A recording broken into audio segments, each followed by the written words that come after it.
Presentarán el panel, las didácticas específicas por niveles de enseñanza y su abordaje en la formación docente, a cargo de la doctora Rosa Violante y el doctor Daniel Brailovsky. Los escuchamos. Bueno, bienvenidos, como ya lo hice hace un rato, Rosa y Daniel. Voy a presentar a Rosa y decirles que la dinámica de este segundo momento van a hablar aproximadamente 35-40 minutos cada uno de ellos, y luego de las dos conferencias vamos a recién abrir el espacio para las preguntas.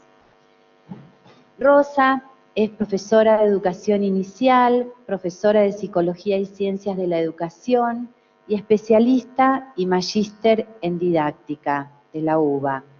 Actualmente se desempeña como asesora pedagógica y formadora en diversas instituciones de educación infantil y de formación docente para la educación infantil. Es integrante de la red de investigadores en educación para niños y niñas de 45 días a 3 años, RIEN, y se ha desempeñado desde 1985 hasta 2013 en los profesorados de educación inicial Eccleston y en el Instituto número 1 como profesora y coordinadora del campo de la formación práctico-profesional. En las mismas instituciones ha desarrollado diversos talleres de la formación práctica profesional y el dictado de la materia didáctica de educación inicial 1 y 2.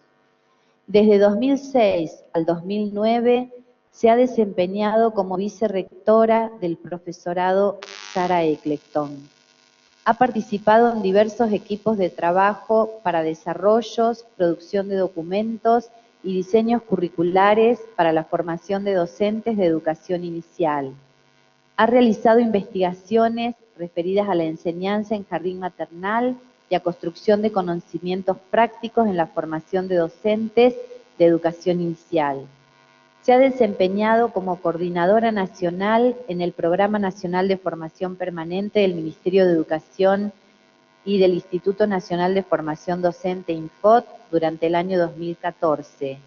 Es coautora de la especialización en educación maternal de INFOT y co-coordinadora general de la carrera desde su creación en febrero del 2015, junio del 2015 de INFOT. Desde 2016-2017 forma parte del equipo de la Dirección General de Educación Superior CABA como especialista en didáctica de la educación inicial. Es asesora pedagógica y formadora en instituciones de educación inicial y en los profesorados de educación inicial, a cargo del proyecto Juego y Arte en la Educación Inicial, Ludotecas, Patio y Zoom, y del proyecto didáctico de la didáctica que se desarrolla con profesorados formadores de los profesorados de educación inicial.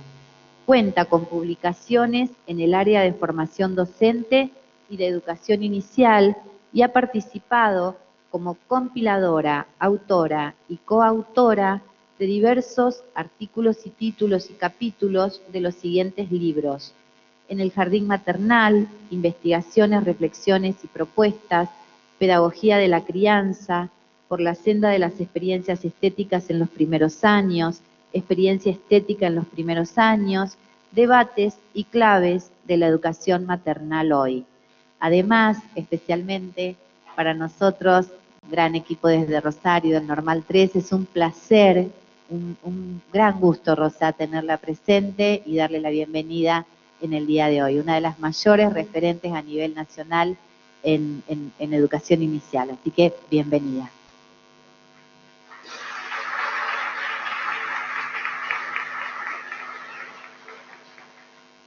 Daniel es doctor en educación, es licenciado en educación inicial, maestro de nivel inicial, profesor de educación musical, magíster en educación con orientación en gestión educativa, docente en distintas universidades e institutos. Integra el equipo docente del Diploma Superior en Pedagogías de las Diferencias de Flaxo, es profesor universitario en grado y posgrado, ha dictado materias teóricas y metodológicas en la Universidad Torcuato Di Tella, la Universidad del Comahue, la UAI, entre otras. Profesor de formación docente en el Instituto Sarah Eccleston, donde se desempeña actualmente como coordinador del campo de la formación general. Investigador en el área de pedagogía y cultura escolar, formador y capacitador de docentes, coordina distintos proyectos web. Ha realizado tareas de asesoramiento para organismos gubernamentales, no gubernamentales y para UNESCO. Ha participado en numerosos encuentros y congresos y ha escrito artículos sobre temas de nivel inicial, pedagogía y didáctica que fueron publicados en revistas de educación y en libros de los que participó como autor, coautor o compilador. Independientemente o para cerrar esta presentación, que es una enunciación de una trayectoria profesional de ambos disertantes que hoy nos acompañan, consideramos que una de las cuestiones más importantes es su trabajo de años en el aula para la formación docente en nuestro país. Con nosotros están Rosa y Diego, que van a brindar un poco, van a charlar, conversar con nosotros respecto de su experiencia. Los escuchamos.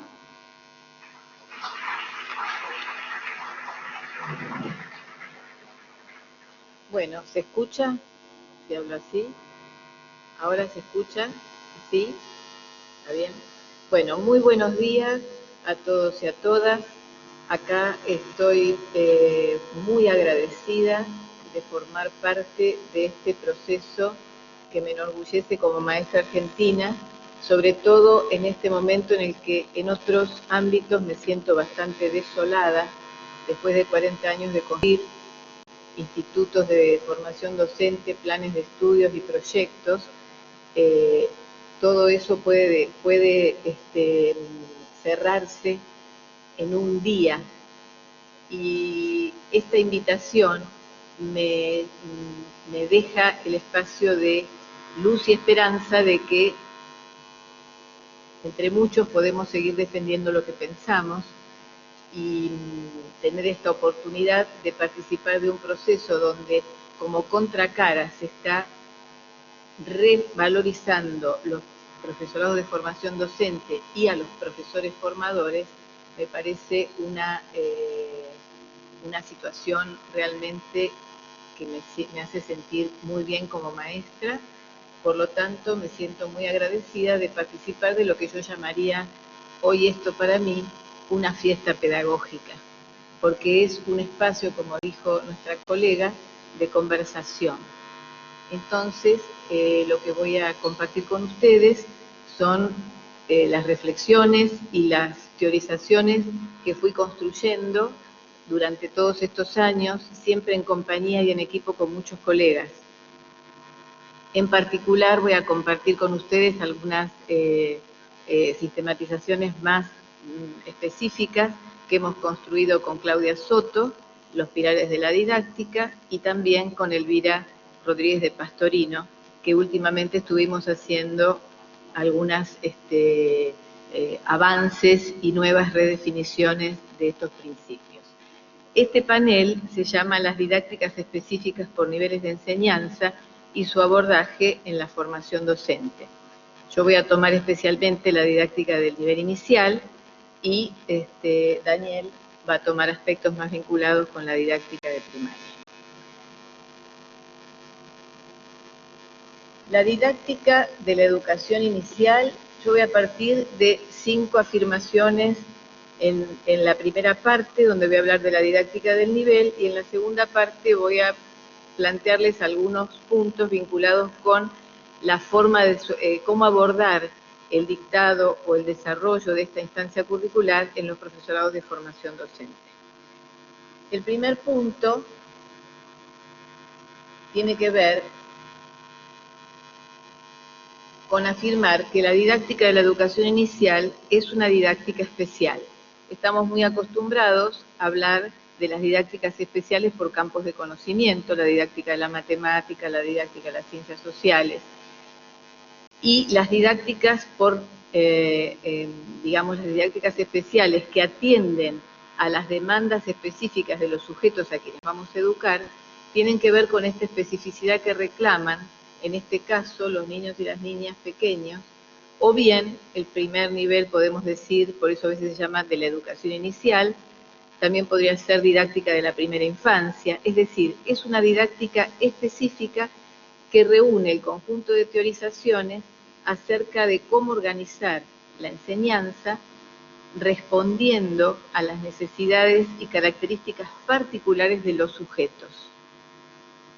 Y esta es la didáctica fundamental en la educación inicial.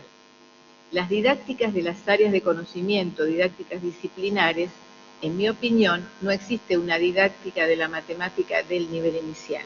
Existe una didáctica de la matemática y sus aportes contribuyen a enriquecer la didáctica de la educación inicial. La categorización o la organización por disciplinas no es pertinente para nuestro nivel inicial. Tuvimos un periodo donde esto se puso, digamos, fue una lógica que se impuso y se hizo parte de los diseños curriculares, etcétera, a partir de los CBC, pero esto trajo consecuencias muy importantes de revisar, como la desaparición de los espacios de juego y muchos otros organizadores y lógicas de la enseñanza en el nivel, característicos nuestros, muy construidos por nuestros maestros en la época de la Escuela Nueva, que en ese periodo fueron corridos de foco, ¿no es cierto?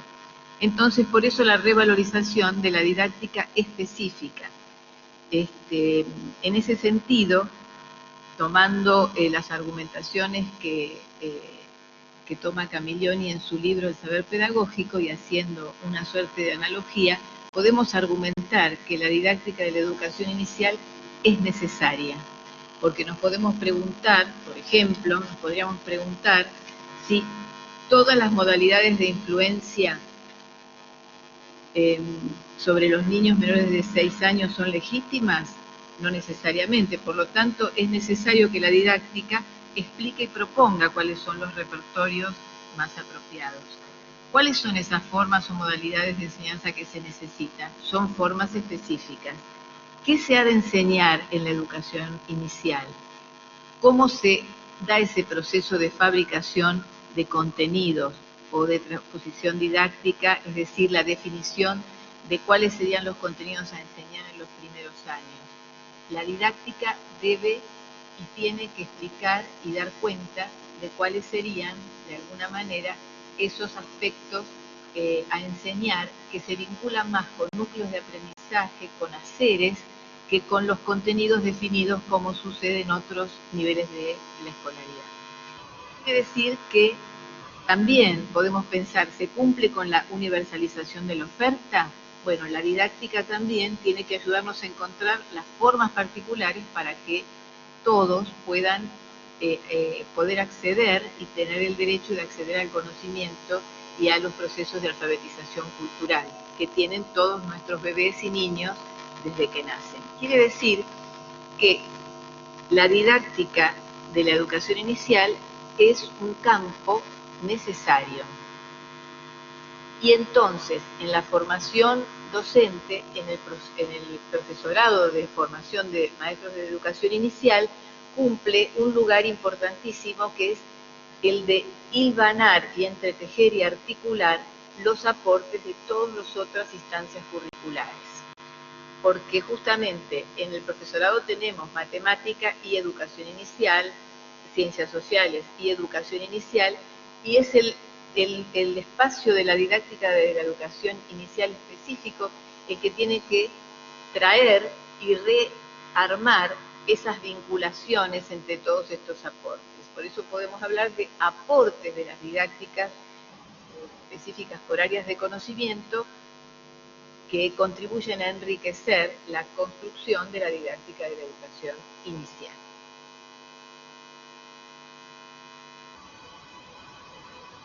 Cuando hablamos de didáctica, su objeto de estudio es la enseñanza, por lo tanto nos vamos a preguntar qué y cómo enseñar en el marco de los fundamentos y el porqué.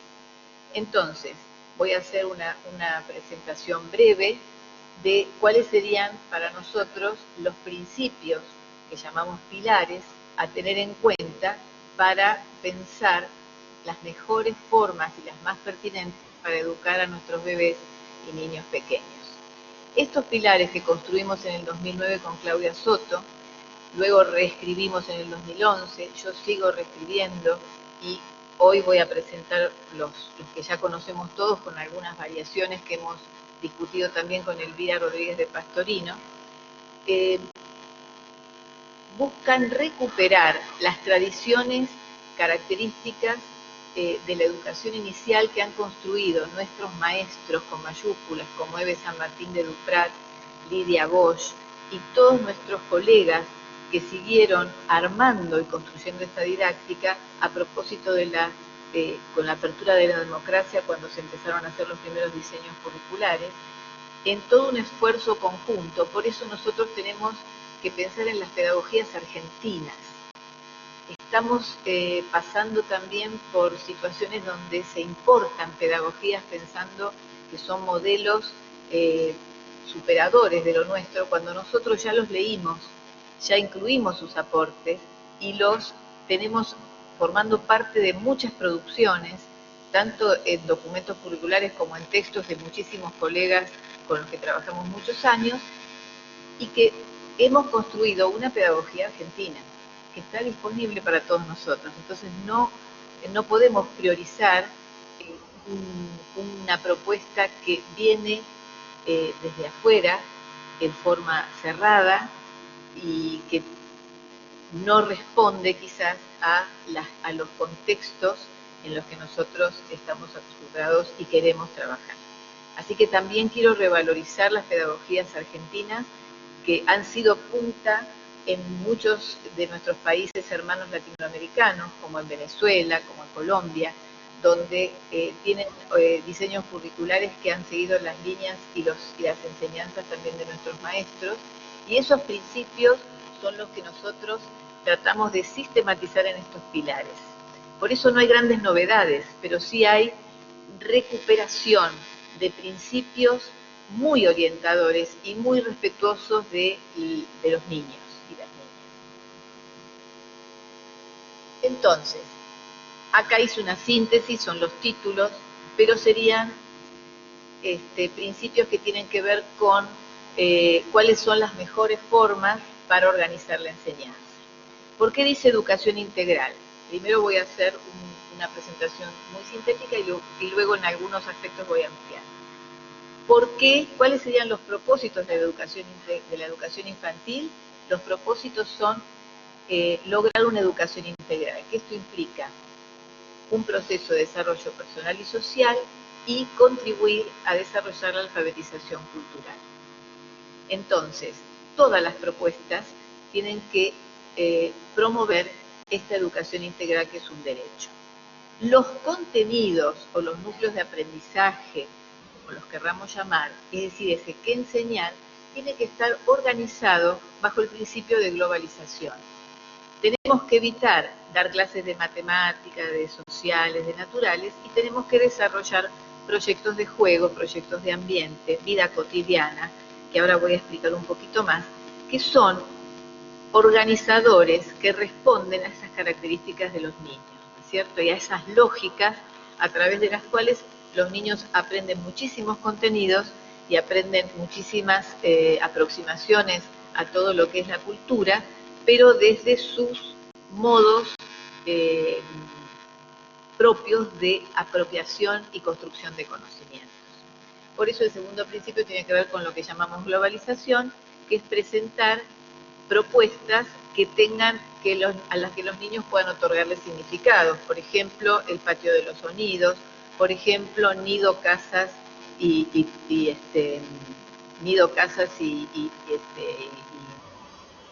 bueno, no me acuerdo de la otra palabra, pero nidos y casas, o puentes y recorridos, donde los niños puedan, centrado en el juego de construcción, ir incluyendo y enriqueciendo esos juegos constructivos, esos juegos de construcción con aportes de conocimientos sociales, de naturales, pero están todos vinculados alrededor de ese eje organizador, ¿sí?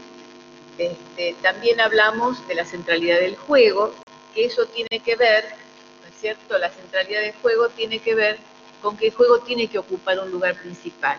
Hoy ya no discutimos si el juego es un medio o si nos tenemos que ubicar en el juego como medio o el juego como contenido. El juego es contenido, el juego es medio para enseñar y tenemos que darle un lugar principal.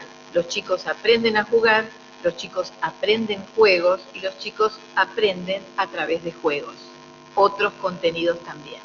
Quiere decir que, como dice Patricia Sarlé y todos los investigadores que trabajaron con ella, lo importante es jugar. Que el juego sea central no significa que hay que ludificar todo lo contrario. Es decir, el juego debe ocupar un lugar principal, un espacio principal, pero hay otras actividades que no son juegos tan desafiantes y tan interesantes como lo es el juego. La multitarea es una forma organizativa privilegiada para trabajar que propone ofertas simultáneas para que los niños puedan elegir.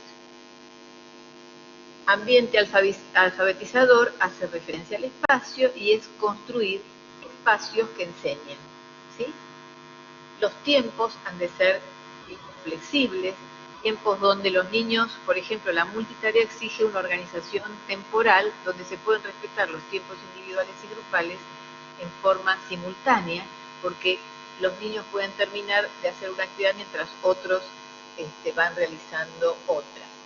Las formas de agrupamiento, tenemos que desarmar, por favor, las actividades de grupo total, donde todos los niños tienen que hacer todo al mismo tiempo, terminar en el mismo momento y después pasan a otra actividad grupal y después a otra actividad grupal. Por eso digamos que la multitarea sería el organizador principal. Las propuestas tienen que plantear desafíos donde los niños puedan construir conocimientos. Trabajamos en conjunto con las familias y las instituciones en una tarea compartida de crianza y además el docente, como artesano de la enseñanza, va a diseñar una anticipación absolutamente tentativa, un boceto, un borrador, como dice Daniel Feldman, la planificación son sucesivos borradores, que sería una anticipación respetuosa, pero lo suficientemente flexible para ir acompañando los procesos de apropiación y aprendizaje que vamos observando en los niños pequeños. Y también tener en cuenta el principio de evaluar aprendizajes y enseñanza desde la perspectiva de enriquecer la comprensión de lo que va sucediendo para poder ir tomando decisiones cada vez más ajustadas a lo que vayan necesitando los niños. En este que enseñar, amplío un poquito, educación integral, tomamos los conceptos de Zabalza y de Straboni, y estos dos ejes son organizadores, estos dos ejes, como dice Zabalza, organizadores del currículum, son los que garantizan de alguna manera que el currículum sea inclusivo y que permita un enriquecimiento realmente completo en estos primeros años que son tan importantes para todos nosotros. Este es un ejemplo posible. ¿Cuáles serían dentro de cada uno de estos ejes, alfabetización cultural y desarrollo personal y social, los contenidos o los ejes de experiencias o los campos de experiencias? Hoy hablamos más de campos de experiencias que de contenidos, de núcleos de aprendizaje más que de contenidos y de campos de experiencia, ¿no es cierto?, más que de campos de conocimiento, poniendo el acento en que debemos expresar aquello que se enseña en el nivel inicial en términos de acciones. Enseñamos a hablar, enseñamos a ser autónomos, enseñamos a confiar, enseñamos a jugar, a comprar y vender. Y entonces lo importante es que el niño pueda ir avanzando en la comprensión del mundo en el que él está, y estos contenidos van siendo, ¿no es cierto?, alternativos. Son muchos los caminos a través de los cuales podemos ayudar a los niños a que conozcan mejor y puedan apreciar y disfrutar de este ambiente, del ambiente social, natural, tecnológico, ¿sí? Entonces, el acento estaría puesto en este principio de globalización, donde lo que se revaloriza serían los organizadores de la enseñanza. Por eso estamos como en un intento, parto con ustedes, tomando las propuestas de Lidwin de pasar de una agenda clásica a una nueva agenda de la didáctica de la educación inicial. Por supuesto que no centrarnos en una anticipación de objetivos, contenidos, actividades, metodología, en esas planificaciones que resultan siempre ajenas a lo que el docente desarrolla muchas veces y realiza, sino tratar de anticipar otros organizadores, como pueden ser, por ejemplo, tiempo, espacio y grupos, dispositivos claves, que si yo los anticipo y los planifico, cambio. Ahí se produce una ruptura en el devenir cotidiano. Se sacan las mesas, se desarman las actividades de grupo total, se piensa en otra manera, porque yo anticipo un diseño del espacio, dice Forneiro, dime qué espacio armas y te diré qué maestro eres.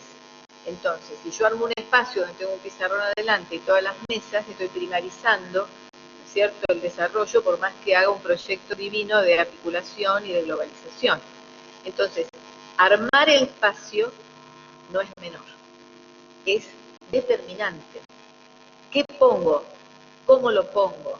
¿De qué manera lo organizo? Espacio, tiempo y grupos podrían ser estos dispositivos de la nueva agenda. También pensamos en otra categoría que la estamos proponiendo recién ahora, que serían organizadores de la enseñanza propios de la educación inicial. Entonces, ahí pensamos en proyectos de juego, proyectos de ambiente, vida cotidiana, experiencias estéticas y multitarea. Se dan cuenta que ya no hay una lógica disciplinar cero, es decir, estamos tratando de recuperar, ¿no es cierto?, las lógicas propias de la organización de la enseñanza que responden a las características de los niños pequeños. Dentro de esta, digamos, nueva forma de pensar en esta nueva agenda, también construimos en un primer momento en una investigación de maternal, pero que aquí está ampliada, algunas diferentes formas de enseñar. Bueno, acá hablamos de los grupos, también pensar que los grupos no siempre homogéneos, es decir, armar subgrupos, por eso la multitarea tracciona que haya grupos diferentes, pequeños grupos, trabajar con edades integradas, la posibilidad de tener edades integradas es una oportunidad de enriquecimiento en los aprendizajes de los niños, y muchas veces se lo vive como la desgracia de que tengo chicos de diferentes edades y no puedo enseñar porque todo tiene que ser homogéneo.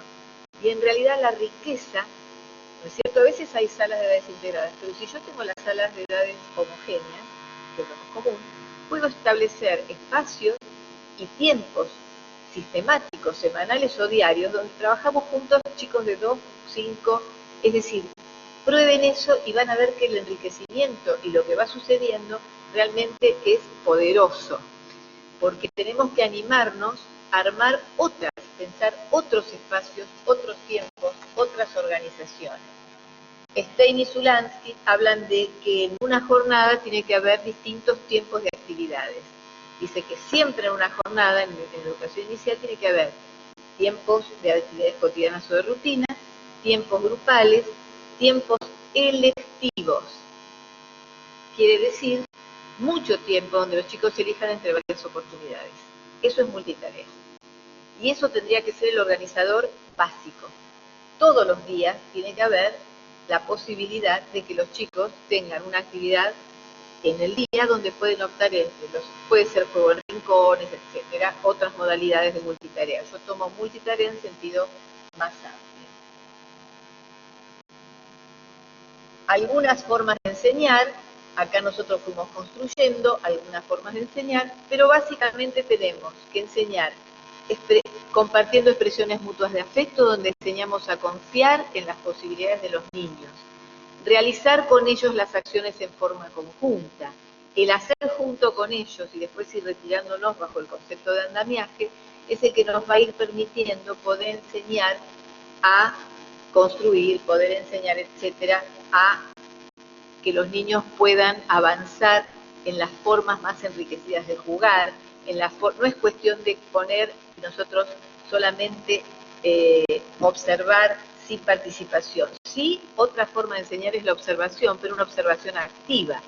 Es decir, no interrumpir la exploración del niño con una intervención que muchas veces que obtura el proceso constructivo de los chicos, sino una observación tranquila y respetuosa, donde vayamos viendo qué va sucediendo en estos diferentes espacios que se fueron construyendo, y a partir de ahí ir pudiendo armar distintas formas de intervención docente que enriquezcan estas posibilidades. Entonces, armar escenarios, enseñamos armando escenarios, enseñamos realizando acciones conjuntas, enseñamos compartiendo expresiones mutuas de afecto, enseñamos proponiendo experiencias directas y planteando situaciones problemáticas, nombrando.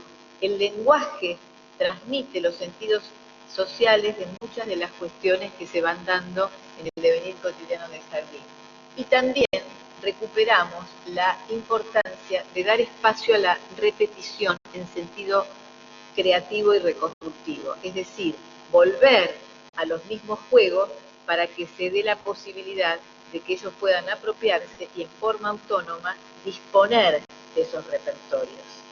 No necesitar del adulto siempre, sino que esto pueda estar a disposición de ellos.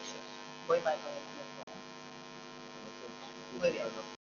Entonces, algunas configuraciones didácticas que quiero compartir con ustedes serían los organizadores de la enseñanza.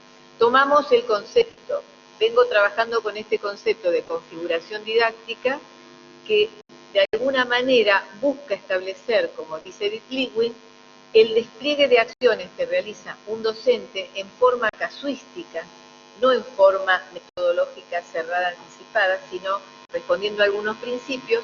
Las configuraciones didácticas son esos modos en que el docente enlaza o establece relaciones entre el qué enseñar, el cómo enseñar, en función de un porqué, que serían los propósitos de promover siempre la educación integral. Y pensamos que los organizadores potentes, es decir, esto sería lo que nosotros pensamos que un docente podría o debería hoy planificar, para decirlo en términos concretos de práctica. Vida cotidiana hay que planificarla, porque yo en la vida cotidiana puedo enseñar poesías, puedo establecer espacios para que los chicos mientras van terminando puedan ir apreciando imágenes de artistas. Es decir, no esperar la clase para mirar la obra de arte todos juntos al mismo tiempo, sino que eso esté ofertado en ese espacio que se armó, ¿no es cierto?, de una manera diferente. Entonces, proyectos de juego, que acá recomiendo toda la colección de Patricia Sarlé, Elvira Pastorino y Rodríguez Sáenz, que son 8 cuadernillos que son proyectos de juego. Proyectos de juego donde se van enlazando y se van apelando a contenidos de la alfabetización inicial, a la literatura que enriquece, al conocimiento de sociales que enriquece. En unos casos hay unos cuadernillos centrados en juegos dramáticos, en otros en juegos de construcción y en otros juegos reglados, ¿cierto?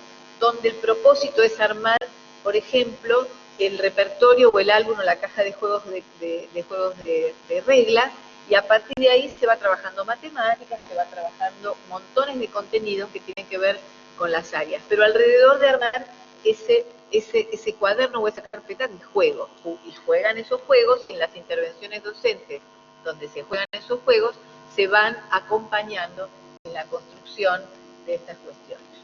Por eso estamos pensando en proyectos de juego. Por ejemplo, en un proyecto de juego que puede ser el restaurante, están haciendo un juego dramático, en un proyecto de juego dramático, los chicos tienen que leer y escribir para jugar.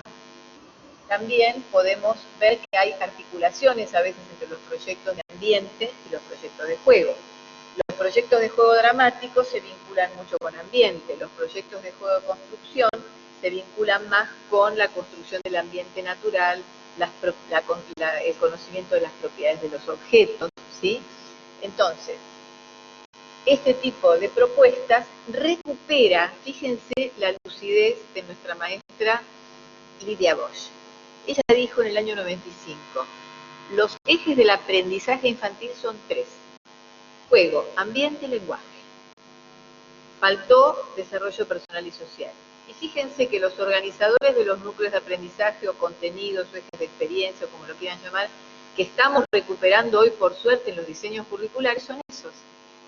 Son juego como un eje y como un contenido, ambiente social, natural, y ahí se abre, lenguajes. Dentro de los lenguajes, hablar, escuchar, leer y escribir, y lenguajes artísticos expresivos.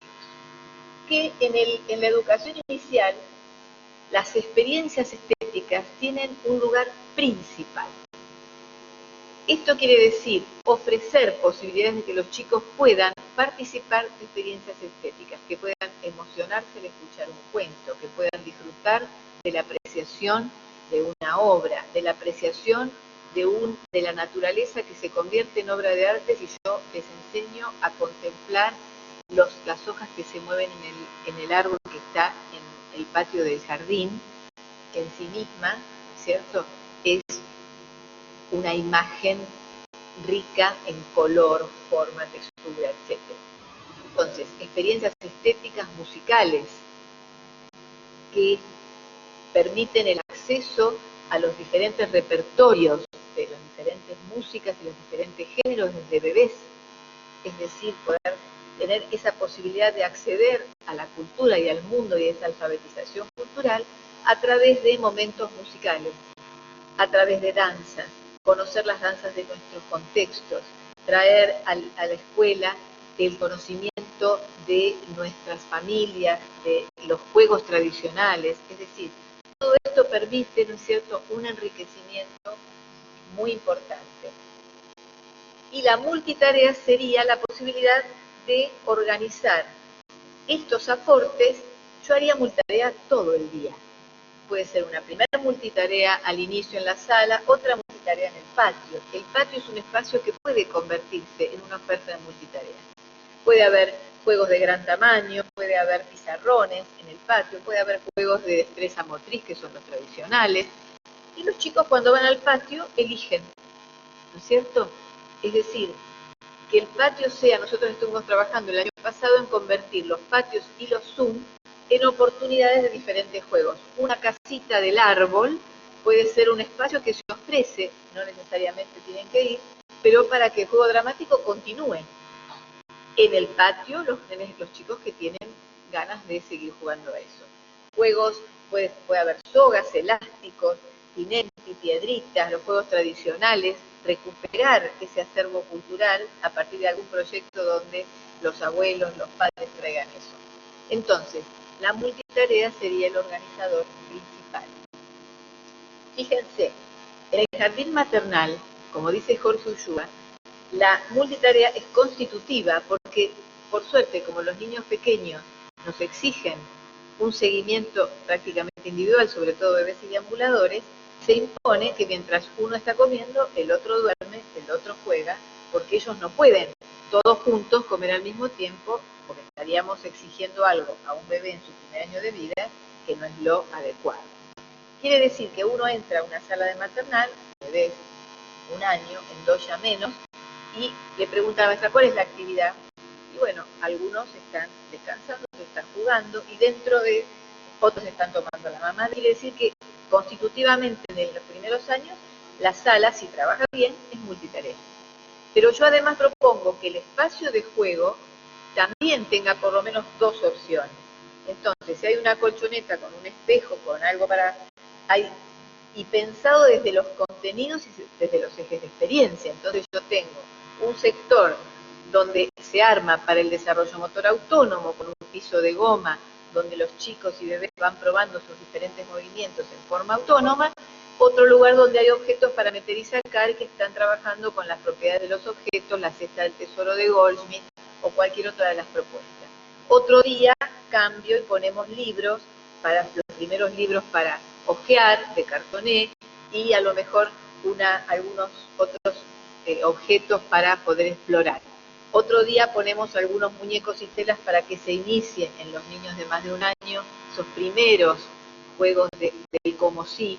Y entonces estoy trabajando juego del como sí, juego de exploración de objetos y sus propiedades, estoy trabajando lenguaje literario, estoy trabajando en ese ambiente, dispongo una imagen de un autor, de un artista nuestro argentino, ¿no es cierto? Un father, lo pongo ahí y el nene tiene la posibilidad no es que tengo que esperar que todos voy a juntar a todos los deambulados, los voy a poner en ronda para que aprecien. Está, con 2 o 3 me acerco, por ahí intercambio, no necesariamente tenga que hablar, porque las obras por sí mismas nos enseñan. Quiere decir, yo estoy tratando de describir con palabras cómo me imagino y quisiera y desearía que sean todos los jardines y todos los maternales y todas las escuelas infantiles, porque acuño y defiendo el concepto de escuela infantil en sentido amplio. Lo mismo, este concepto de multitarea, ¿por qué lo tomo? Porque recupera e incluye muchos formatos, como puede ser, por ejemplo, en el jardín de infantes, el clásico juego en rincones o juego trabajo, ¿no es cierto? Que son los rincones de dramatizaciones, fíjense, dramatizaciones, construcciones, juegos tranquilos, que serían juegos arreglados, el rincón de arte donde pinta, el rincón de biblioteca, podemos poner el rincón de música. Entonces tenemos los tradicionales. Puede haber rincones alternativos, el rincón de juegos con agua, el rincón de a lo mejor una propuesta que tiene que ver con un proyecto en particular, que puede ser la construcción de instrumentos o cotidiáfonos. Yo puedo ir poniendo sectores en ese juego trabajo o juego en rincones o rincones de actividad, no me importa la nominación. Hoy la idea es que sea una multitarea con opciones diferentes. Ese formato es maravilloso y tenemos que recuperarlo. Ese formato tiene varias opciones con diferentes propuestas que en sí mismas, si yo las trabajo, voy promoviendo el desarrollo de la educación integral. Porque tengo propuestas que tienen que ver con juego, lenguaje, ambiente. Desarrollo personal y social se da porque esta misma dispositivo didáctico tracciona a enseñar contenidos propios del desarrollo personal y social, como son la autonomía, el trabajo con otros, el esperar el turno, el compartir. Muchos contenidos que son del desarrollo personal y social se hacen presentes y se trabajan de manera muy pertinente en esta modalidad organizativa. Y luego tenemos otras formas de multitarea, que a veces las llamamos talleres, pero la idea sería que a lo mejor hay un objetivo compartido, se quiere trabajar un taller de juegos matemáticos, y entonces en una mesa tenemos juegos de recorrido, en otra mesa tenemos juegos de emboque, en otra mesa, pero el contenido es compartido. O distintos grupos que construyen cosas para armar una maqueta en común. ¿Se entiende? Siempre hay muchos formatos de multitarea, no exclusivamente el juego en rincones. Esto no excluye que también incluya alguna actividad grupal, pero debería ser alguna. Hoy en día lo que yo veo es que hay todas grupales y algún día arman los rincones. Tenemos que cambiar. Y siempre propongo que lo hagan durante una semana y después se cuenten entre los docentes cómo se sintieron los niños. Si tuvieron problemas para separarse de sus papás y sus familias, si al llegar al jardín tenían 3 cosas diferentes para elegir y jugar. Chau, hasta luego. Ahora, si llegan al jardín, hay una ronda, no hay nada, tengo todos los muebles guardados, tengo que esperar que me den la llave para bajar algo, y voy hablando con la mamá, y los niños están así sentaditos, como no sé cuántos minutos, y alguien empieza con, ¿qué hicieron hoy? Y yo con mis fideos, y tengo que esperar 10 minutos para decir, me fui con mi abuelo a la plaza, los niños dirían, me hubiese quedado en casa, tengo todo para jugar, ¿no? Es decir, ¿qué tenemos que ofertar? Esas lógicas hogareñas nos dan cuenta de lo que los chicos necesitan, pero intencionalmente la escuela infantil, como tiene la responsabilidad social de ofrecer el acceso a la alfabetización y al conocimiento, tiene que diseñarlo intencionalmente comprometiendo los contenidos que queremos trabajar. No es que armo algo así, hoy pongo esto porque se me ocurre, no, sino que diseño en función de los contenidos, pero con un formato y un organizador que realmente genere en los niños el deseo y la posibilidad de aprender y construir. En este cuadro quiero de alguna manera relacionar estos como categorías didácticas que estamos trabajando ahora, bajo el concepto de configuración didáctica. La configuración didáctica estaría relacionando estos organizadores que están a la izquierda, proyectos de juego, proyectos de ambiente, vida cotidiana, experiencia estética y multitarea, y cada uno de estos organizadores exige un diseño del tiempo, un diseño del espacio, un diseño de grupos, unas formas de enseñar. No se enseña igual a disfrutar de un cuento que a construir un puente. Entonces, el puente enseñamos haciendo actividad conjuntamente. Un cuento lo enseñamos haciendo, digamos, que se disfrute una expresión mutua y un ambiente de emoción frente a una obra de arte, que sería compartir el placer por escuchar el cuento. Estoy muy atrasada. Voy avanzando rápido, me falta la segunda parte. También yo te voy a dejar. ¿Cómo enseñar a enseñar? Segunda parte, ¿cuáles serían los aportes, no es cierto, para la formación docente? Antes de esto yo quiero decir lo siguiente. De todo lo que dije hasta ahora, didáctica de la educación inicial en la formación docente, hilvana, eje articulador, fundamental su lugar en el recorrido formativo. En todos los programas de las instancias curriculares debería incluir la ficha de los pilares, es decir, todas las didácticas por áreas de conocimiento tienen que tener en su bibliografía la lectura de los pilares y trabajar entre los profesores en equipo para ver cómo esos pilares se pueden poner en juego en una propuesta de matemática, en una propuesta. ¿Por qué? Porque el saber que tiene el especialista nos va a enriquecer también el armado de proyectos específicos. Entonces, esta bibliografía debería estar en todas las otras instancias curriculares. Y además, la tercera cosa que se desprende de esto, que para mí es fundamental, es armar un banco de experiencias, banco de relatos de experiencias, de proyectos, que sean los mismos que trabaja el profesor de matemática, el profesor de didáctica de educación inicial, el profesor del taller. Entonces hay un relato de experiencia que se publica, o un cuadernillo de la serie de Patricia Sarlé, y el profesor de literatura lo lee desde cómo se apeló a las hadas duendes y a los cuentos fantásticos. El profesor de lengua escrita, cómo se apeló a ver si el libro tiene título, qué formato tiene, es decir, cómo se accede. El de juego, es decir, tener un banco de experiencias y que los estudiantes puedan ver que esa misma experiencia se la puede leer o se la puede comprender desde distintas miradas de los diferentes espacios de la formación docente. ¿Se entiende? Esa sería una forma bastante práctica de empezar a hacer una verdadera articulación. Entonces, algunas recomendaciones que voy a compartir con ustedes, que en realidad más que recomendaciones son compartir experiencias que tuve como profesora de didáctica de la educación inicial durante 30 años y que en conjunto con muchas colegas fuimos construyendo. ¿Cómo queremos que se aborde la enseñanza en las didácticas de la educación inicial? Desde 4 dimensiones, que las tomo de Daniel Feldman, tomando los aportes de Daniel Feldman y de Gilles Ferry de los distintos niveles de teorización. Creo que cada vez que tomamos como objeto de estudio y de enseñanza la enseñanza, tenemos que abordarla desde la teoría, el diseño y la práctica. Dentro de la teoría distingo 2 niveles, siguiendo a Ferry, que serían los núcleos conceptuales o la teoría que no tiene vinculación directa con la acción, y la otra teoría que orienta la acción, que es, por ejemplo, los pilares, es decir, las teorizaciones que orientan la toma de decisiones en la acción. La dimensión de los diseños, el análisis de los currículum, de todo lo que tiene que ver con las propuestas, ¿no es cierto?, de anticipación de la enseñanza, y la dimensión de las prácticas y las distancias y mediaciones entre teorías, diseños y prácticas. Desde este lugar, ¿cómo podríamos organizar los contenidos en un programa? Didáctica tradicional, didáctica agenda clásica, una unidad de objetivos, una unidad de actividades, una unidad de materiales.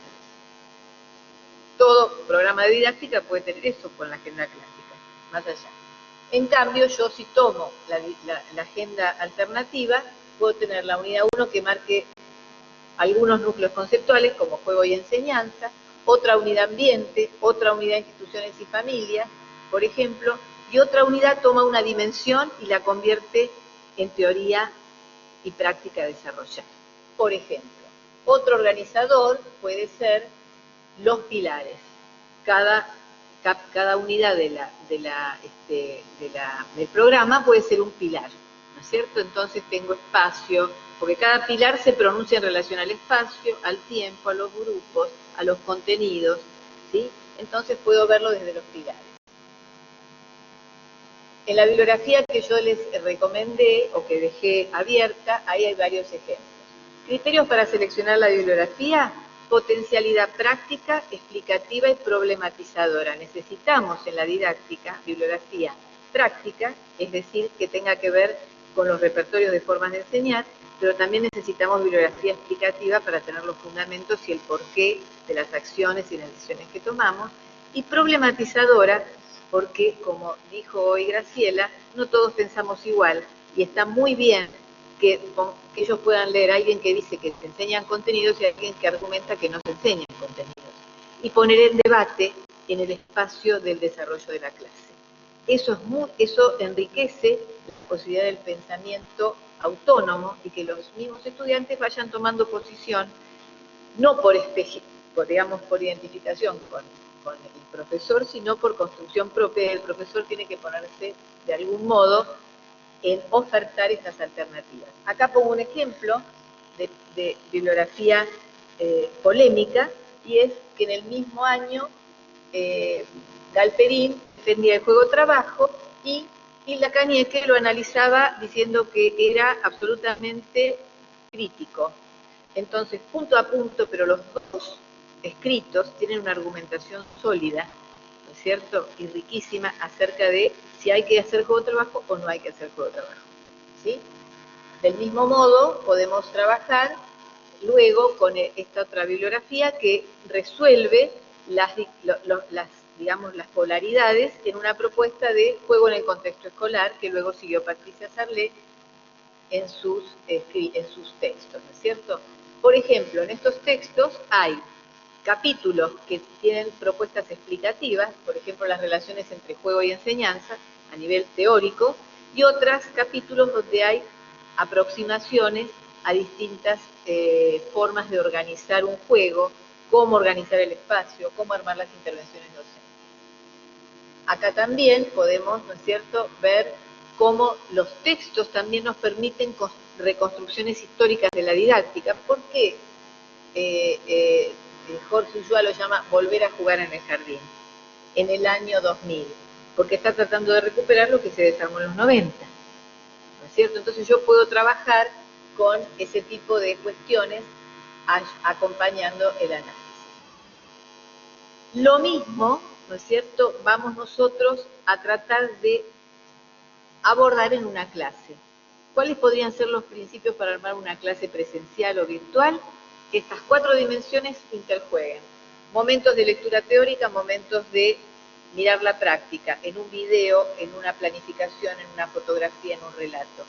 Otro momento donde la teoría me sirve para iluminar y comprender lo que está pasando. Entonces lo leo desde Camus, lo leo desde Goldschmidt, lo leo desde Duprat, y a lo mejor esas teorías dicen cosas distintas de ese video.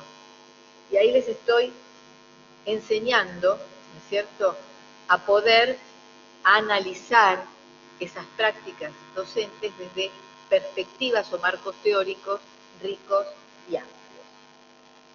Acá el pizarrón, que yo amo con todo mi corazón, muestra cómo pudimos ir armando en dos momentos de la clase, primero la didáctica y después la didáctica de la didáctica, que era cómo organizar las clases. Los trabajos prácticos deben tener la misma lógica formativa.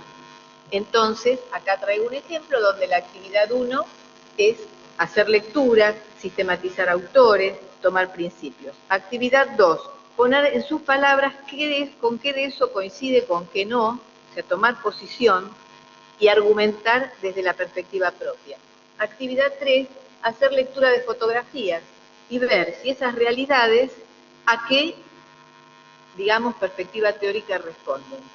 Otra vez estoy en el trabajo práctico haciendo lo mismo, el mismo interjuego entre estas 4 dimensiones, que para mí son las 4 dimensiones que me permiten tomar la enseñanza como objeto de conocimiento. Y acá, por ejemplo, tenían que armar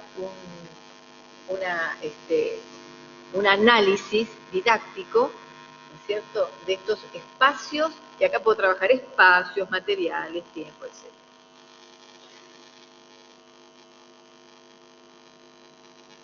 Entonces, el docente como artesano, recupero esto de artesano en el sentido de que las propuestas de enseñanza tienen que ser absolutamente contextualizadas, ¿no es cierto?, que tienen que ser borradores y que de alguna manera el docente va a planificar o va a anticipar cómo va a desarrollar, cómo va a acompañar el desarrollo personal y social, ubicándose como acompañante afectivo, figura de sostén y un otro significativo, en simultáneo con su rol de mediador cultural, porque tiene la responsabilidad social de acercar la cultura.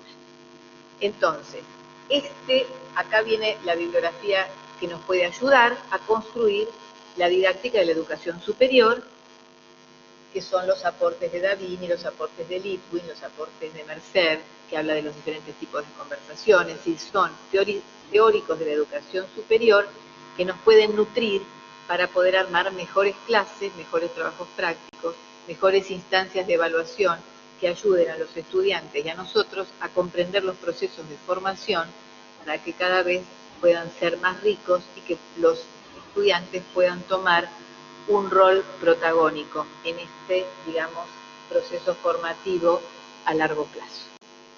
Con esto cierro y dejo el lugar a mi colega Daniel.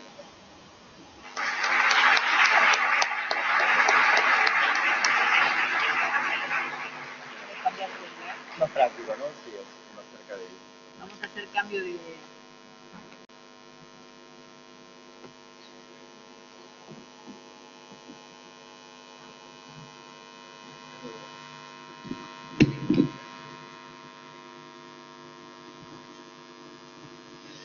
Bueno, buenos días a todos. ¿Cómo están? Bueno, ¿tienen frío? Yo también, por eso me puse el saco. Pero veo gente ahí como tapada con frazadas y así. Pero afuera hace calor. Bueno, simplemente quiero rápidamente, sumarme a las expresiones, digamos, de valoración, de emoción, de aprecio por lo que significa reunirnos acá un sábado de la mañana en principio, en vez de estar donde deberíamos estar, que es durmiendo, tomando mate o encendiendo el fuego para el asado. Pero además en un contexto de necesidad de que afloren ideas como las que están aflorando acá y de que se movilicen procesos políticos como el que se está movilizando acá, e institucional. Entonces, bueno, celebrar eso y agradecer que me hayan invitado para formar parte y compartir con ustedes algunas reflexiones en torno al lugar de la escuela. Y digo de la escuela, y uno podría pensar que decir escuela y decir escuela primaria ya enseguida da la idea de que la escuela primaria es como un poco el gran arquetipo de la escuela. En cuanto a los dispositivos que la constituyen, de convenios para acá, al punto de que hace un ratito vos hablabas de la educación inicial y dijiste se primariza con ciertas prácticas la educación inicial, lo cual no es lo mismo que decir se escolariza, ¿no es cierto? Entonces decir escuela primaria es decir escuela asociada a un conjunto de dispositivos y de formas y de modos de pensar el tiempo, el saber, la forma de encontrarse, acerca de la cual me gustaría ofrecer algunas reflexiones, simplemente a modo de pinceladas, ¿no? Para dejar, creo que en un encuentro cortito como este, en una conversación cortita como uno no se puede ir con una lista de verdades ni con una lista de cuestiones cerradas, sino que se puede aspirar, en el mejor de los casos, a irse con ganas de, o a irse pensando en, exactamente de la misma manera en la que uno sale del cine o del teatro y se va con una disposición hacia, pero no con una respuesta a una pregunta. Y lo de lo tradicional y lo nuevo es simplemente un anzuelito, una manera como de entrar a la cuestión desde un lugar común del discurso. Es muy frecuente, no sé si yo ahora les preguntara a ustedes, dentro de la dupla entre una educación tradicional, conservadora, ortodoxa, centrada en las formas ya conocidas, y una educación nueva, innovadora, con el perdón de la palabra, progresista, crítica, escolanovista. ¿Cuántos de ustedes se identifican con la primera y cuántos con la segunda? Estoy casi seguro que todos se identifican con la segunda.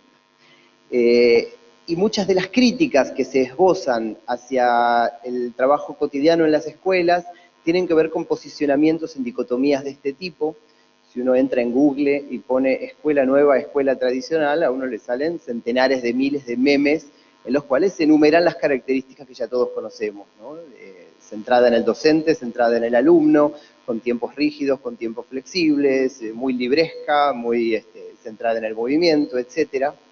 Y creo que estas dicotomías construyen formas de críticas hacia la escuela que son falsas, que son poco productivas, que limitan nuestra posibilidad de pensar la escuela en sus potencias, y no es casual que ya en los últimos años con mucha fuerza van apareciendo en las reflexiones pedagógicas de algunos autores con los que trataré un poquito de conversar, encendidas defensas de la escuela, desde un lugar en el cual no se reduce la tarea escolar a una tarea que quepa en estos arquetipos de lo tradicional, sino que hay ciertas potencias ahí que se explican más por el carácter social de la educación que por el encuentro singular entre cada maestro y cada grupo de alumnos. Entonces me gustaría dejar caer acá como una especie de hipótesis que a lo mejor acompaña a las pinceladas que siguen.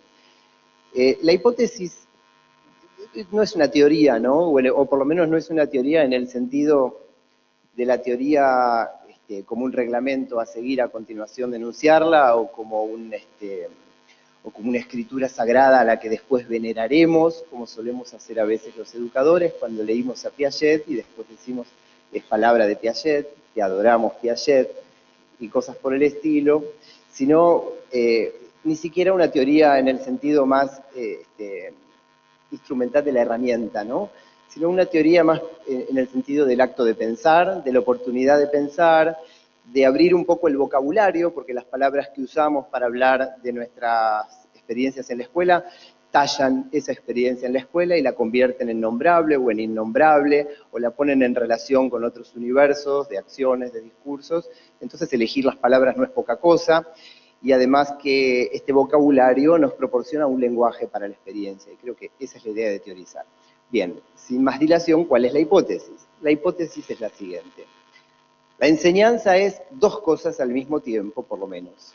Una relación entre yo y vos, una relación entre los que nos encontramos y tratamos de producir esa marca, esa huella, ese efecto que la educación trata de producir, y al mismo tiempo la enseñanza y la educación es un sistema de proporciones industriales, un sistema inmenso que produce cosas que van más allá de las relaciones singulares y que produce cosas que son pensadas a niveles distintos del de las relaciones. Esto parece una verdad de perogrullo, todos sabemos que la enseñanza es una relación y que también es un sistema, pero me gustaría pensar algunas cosas específicas de esta lógica como para desarmar algunos de estos lugares comunes en los que puede conducirnos la dicotomía un tanto remanido entre esta idea de lo tradicional y lo nuevo.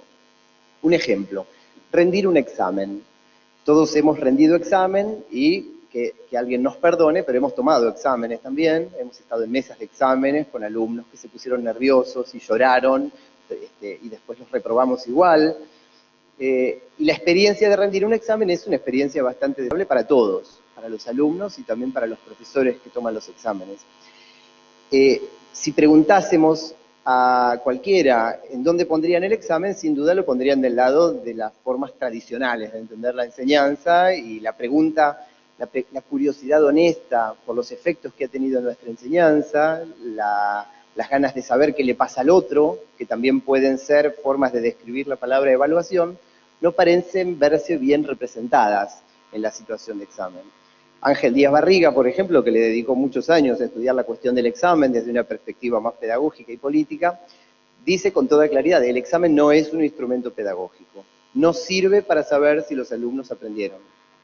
Digo, si yo quiero saber lo que sabe alguien, ¿qué me conviene? Compartir una actividad con esa persona, jugar un rato juntos, por ejemplo, compartir una escritura, comentar una película que vimos, hablar de un tema libremente, o pedirle que responda a 5 preguntas por escrito y llevarme ese papel a mi casa. Bueno, sin ninguna duda, el examen no es eficaz para saber si una persona sabe, porque esas pocas preguntas no cubren una gran área de conocimiento, porque se impide una visibilización de la propia forma que la persona le quiere dar a su saber a la hora de expresarlo. Bueno, hay muchas razones. Entonces, ¿qué es el examen? Es un instrumento de control social. No sirve para saber si los alumnos aprendieron, sirve para ordenar el rebaño, dice Díaz Barriga en un libro muy lindo que se llama El examen, textos para repensar tu historia, que es de los años 90. Si el examen solo sirve para ordenar el rebaño, entonces las calificaciones no pueden entenderse como mensajes de los profesores hacia los alumnos. Un maestro no le dice a su alumno, querido 8, un maestro le dice más cosas sobre la experiencia que comparten construyendo un conocimiento. En todo caso, ese 8, si se convierte en el único mensaje que un maestro le da a su alumno, entonces es un buen ejemplo de cómo algo que pertenece al orden del sistema político que contiene el trabajo de las escuelas, se ha traducido en forma literal y sin mediaciones, y se lo han apropiado los maestros como si fuera parte de su ética, de su oficio de maestro, ¿no es cierto? En todo caso, la calificación es un mensaje que está dicho en el lenguaje del sistema, ¿sí? Y uno diría, ¿tienen que existir los exámenes? ¿Por qué no deja de haber exámenes? Bueno, evidentemente la escuela produce certificaciones. Cuando uno viaja en avión, por ejemplo, agradece que el piloto sepa manejar el avión y que alguien se haya fijado si efectivamente lo sabía manejar. Y como uno no sabe el nombre del piloto y no le va a ir a preguntar, ni va a tener una charla amigable con él, porque no estoy capacitado tampoco para saber si sabe, entonces uno confía en estos dispositivos de evaluación cuando se trata de saberes que tienen en el nivel superior, y la formación docente es nivel superior, y forma parte de este conjunto de formaciones profesionales en el que tal vez la evaluación necesita de los exámenes o necesita de, que no hay una sola manera de tomar exámenes, por supuesto. Pero ¿qué sentido tiene pensar en la escuela primaria una evaluación en la cual se está poniendo por delante un derecho inexistente en la escuela primaria, que es el derecho de las personas que se van a beneficiar de los servicios profesionales de las personas? Estos chicos no se están formando en ninguna profesión, por delante de su derecho a la educación, ¿no es cierto? Entonces, bueno, de esta manera queda bastante claro, por ejemplo, que el posicionamiento en contra de los exámenes, como si fueran simplemente una práctica tradicional, se entiende mejor si uno piensa que es una traducción al lenguaje de las relaciones del lenguaje de los sistemas, ¿no? Los contenidos son otro buen ejemplo de esta cuestión. Un contenido no es un conocimiento. Un contenido no es un saber porque yo conozco, yo sé, pero yo no contenido. Es decir, no hay sujeto en el contenido. Es una forma de codificación de la posibilidad de un conocimiento o de un saber a los efectos de poder construir una hipótesis de trabajo. Me gustaría mostrarlo a través de un pequeño episodio de una clase de didáctica que dicté el año pasado. Le dije a mis alumnas de primer año de didáctica de la carrera de educación inicial que la clase que viene me gustaría que alguna de ustedes se tome los primeros minutos de la clase para enseñarnos algo. Entonces enseguida una alumna levantó la mano y dijo, a mí me gustaría, voy a enseñarles a dibujar algo. Bueno, dale. Esta chica vino y entonces puso una imagen de un jarrón en el pizarrón y nos dijo, cópienlo, dibújenlo lo más parecido posible. Cada uno hizo lo que pudo. A continuación ella trazó una cuadrícula sobre el dibujo que estaba exponiendo y nos dijo, ahora teniendo en cuenta las proporciones de la cuadrícula y dio algunas indicaciones más, vuelvan a hacer una copia lo más exacta posible de este dibujo. A todos nos salió mucho mejor el segundo dibujo que el primero. Entonces enseguida pudimos ver cómo esto era una técnica que ayudaba a hacer un dibujo de una copia, etc. Muy bien, perfecto, maravilloso. Bueno, entonces, ¿alguien más quiere la clase que viene dar una clase? Todos levantaron la mano, todos querían. Bueno, entonces le digo a la segunda alumna, bueno, ¿te gustaría dar vos la próxima clase? Sí, bueno, enseñanos la próxima clase mínimo común múltiplo y máximo común divisor. Bueno, ahí todos bajaron la mano y esta alumna dijo, no, lo que yo quería enseñar era, no, mínimo común múltiplo y máximo común divisor. Y entonces, bueno, se quemó las pestañas durante toda la semana volviendo a aprender eso y lo enseñó en el pizarrón a través de un mecanismo expositivo que no se parecía a la forma creativa, desplegando, digamos, la experiencia de los alumnos que había utilizado la primera alumna. Lo que trata de sugerir este pequeño episodio es que la forma de la clase tradicional, expositiva, en la que el docente explica, el alumno atiende, en la que se usa el pizarrón como modelo de copia para el cuaderno y todas las cosas que suceden en una llamada clase tradicional, tiene tal vez que ver con la existencia de un contenido que se le impone al maestro, porque la chica que enseñaba a dibujar un jarrón lo había enseñado de esa manera porque ella alguna vez había tomado una clase en la que le habían enseñado de esa manera y esa clase a ella la había movilizado y la había conmovido, y lo que estaba haciendo era pasar la herencia, la experiencia, nos estaba mostrando algo que a ella le había pasado y estaba enseñando desde ese lugar en el que mostraba su propia pasión con el conocimiento del dibujo. A la otra chica, que le impuso un contenido que a ella no le gustaba, además, no pudo reconstruir algo por el estilo y se alojó en estas formas que pareciera, uno podría pensar, están de alguna manera diseñadas para garantizar un mínimo modo en el que este conocimiento o saber potencial codificado en la idea de contenido aparezca. Pero el contraste entre contenido y experiencia es significativo, ¿no? Graciela había hablado de la relación con el saber antes que la acumulación de saberes, ¿no? Marina llega a su casa con la consigna de dibujar en su carpeta, para la clase siguiente en la escuela, las partes de la planta. Y le dice amargamente a su mamá, ¿para qué tengo que dibujar yo las partes de la planta? Prendiendo la computadora, buscando en internet algún diagrama con las partes de la planta, floema, xilema, pedúnculo floral, ustedes saben.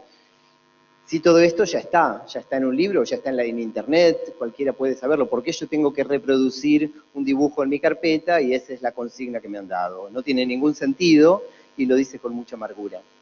Entonces uno podría preguntarse si el propósito de que ella dibuje las partes de la planta en su carpeta es hacer una reproducción al infinito de un contenido sin propósito, en el cual ella no forma parte de una pregunta ni de una respuesta, o si tiene que ver con que ella tenga la oportunidad, en un espacio y un tiempo que no es el de su casa y el de su vida común, sino que es el espacio y el tiempo reservado para hacer esto, de por una vez mirar una planta no con los ojos de Marina, sino con los ojos del científico, con los ojos analíticos de la ciencia, que le pone nombres a las partes de un ser vivo y que se interroga acerca de las funciones y que mira el pico de los pájaros y lo relaciona con su alimentación y cosas por el estilo, como dice en otro lindo ejemplo Magellan en el libro Defensa de la Escuela. Es decir, hay algo en los ejercicios escolares que puede mirarse de otra manera si uno entiende el tiempo de la escuela y el espacio de la escuela como un espacio en el que se le brinda generosamente a los chicos un tiempo diferente del tiempo habitual para encontrarse con cosas que no son las habituales y para tener un espacio propio en el que esto sea posible junto a otros. El currículum, entendido como un programa que impone una serie de actividades, puede ser acusado de impositivo, de violento, de dominación, pero también puede ser visto como una oportunidad de abrir un campo de actividades, de experiencias. Lo dice muy lindo Jorge La Rosa, este pedagogo catalán al que vale mucho la pena leer, en un ejercicio que él hizo en Brasil y que consistía en armar una especie de abecedario pedagógico. A él le pidieron que, emulando a Gilles Deleuze y su abecedario filosófico, hiciera un comentario con cada letra del abecedario utilizándolas como iniciales de palabras vinculadas con la escuela. Y entonces en la G, de generosidad, él dijo que la escuela era una institución generosa que le da a las personas una cantidad de cosas, ¿no? Que al contrario de la subjetividad tacaña, la escuela era generosa. Y me gustaría que le demos, creo que dura 50 segundos, a la Rosa para hacernos escuchar esto. Me gustaría hablar de la escuela como una institución generosa. ¿Entiendes? La escuela es una extraña institución que da a la gente tres cosas. Da tiempo, escuela significa literalmente tiempo libre. La escuela no solo da tiempo, sino que da mucho tiempo. Da tiempo para equivocarse, da tiempo para empezar de nuevo. Por lo tanto, en la puerta de las escuelas debería haber un cartel que dijera a las personas que entran allí, usted tiene tiempo. La escuela da espacio, un espacio público que no es el de la familia, ni el del trabajo, ni el del consumo. Da tiempo y espacio para estudiar. Por tanto, un cartel que podría haber en la puerta de las escuelas debería decir, aquí usted tiene un lugar. Y la escuela da también materialidades, asuntos, libros, saberes, obras de arte, materias de estudio. Por lo tanto, otro cartel que podría haber en la puerta de las escuelas debería decir, aquí usted tiene cosas interesantes para jugar. Palabras, imágenes, saberes, textos, objetos, bloques de arcilla. Bien. El abecedario completo, que dura como 2 horas, está en YouTube y lo pueden escuchar y recomiendo escucharlo. Pero lo que nos está diciendo acá la Rosa es que la escuela ofrece a las personas tiempo libre, cosa paradójica si pensamos cómo viven habitualmente los alumnos. Dicen ir a la escuela no es el tiempo libre empieza cuando salimos de la escuela o en todo caso en el recreo. Sin embargo, el concepto va más allá de la acepción cotidiana, se refiere al tiempo liberado y que está en la propia etimología de la palabra escuela, ¿no? A un tiempo habilitado para encontrarse con cosas con las que uno no se encontraría en el tiempo ligado a la practicidad, a lo instrumental. Uno no hace cosas sin sentido fuera de la escuela, uno hace cosas con un sentido más profundo dentro de la escuela y que parecen carecer de una justificación inmediata. La escuela es criticada desde hace mucho y de muchas maneras, y las críticas hacia la escuela son variopintas. Lo que me ha impulsado a pensar en este contraste entre lo tradicional y lo nuevo profundamente es haber observado cómo las críticas que se le hacían a la escuela por izquierda, desde las pedagogías críticas, que acusaban de dominación a la asimetría y que acusaban a los dispositivos escolares de reproducir las desigualdades y de instalar, tenía acá una pequeña lista de críticas a la escuela que surgieron de un foro con docentes. Hace unos meses en Córdoba hicimos el ejercicio de repasar las críticas que se han hecho a la escuela, y son muchas, ¿no? Magellan, el autor que mencioné hace un rato, en defensa de la escuela, se ocupa de refutar algunas de esas críticas, ¿no? En tono de abogado defensor. Pero la escuela reproduce las desigualdades sociales. Bourdieu, el informe Coleman de los años 50, etcétera, etcétera, ¿no? La escuela no escucha ni respeta a las familias, no atiende a la diversidad, toma a los padres como clientes, se mercantiliza en las relaciones, abusa de su autoridad y expone a los alumnos a formas sutiles o no tanto de maltrato, ¿no? Podemos pensar en el concepto de dominación, en los libros de Daniel Pennac, en la película The Wall, en los dibujos de Frato, por ejemplo. La escuela no pone bastante disciplina y límites a los alumnos, o pone demasiados. La escuela homogeneiza y busca que todo se ajuste a un modelo preestablecido acerca de lo que es normal, cataloga, rotula, etiqueta y estigmatiza, y construye fracasos y construye niños problemas alrededor de situaciones que podrían mirarse y pensarse desde otros lugares, o no respeta los tiempos de cada niño, a pesar de que se esfuerce en diseñar propuestas para la llamada heterogeneidad o la diversidad. La escuela aburre, ¿no? Pienso en Samba, el personaje de Paca Paca, que dice, me aburro, me aburro, me aburro, me aburro, apenas le empiezan a explicar algo, ¿no es cierto? La escuela no enseña todo lo que debería enseñar, entonces los chicos no se preparan debidamente para el nivel siguiente o para el mundo del trabajo. La Rosa refuta hermosamente la idea de que la escuela tenga que preparar para el mundo del trabajo. Lo que la escuela enseña no sirve, no tiene utilidad, etc. Bueno, creo que todos conocemos o hemos escuchado muchas veces algunas de estas expresiones críticas.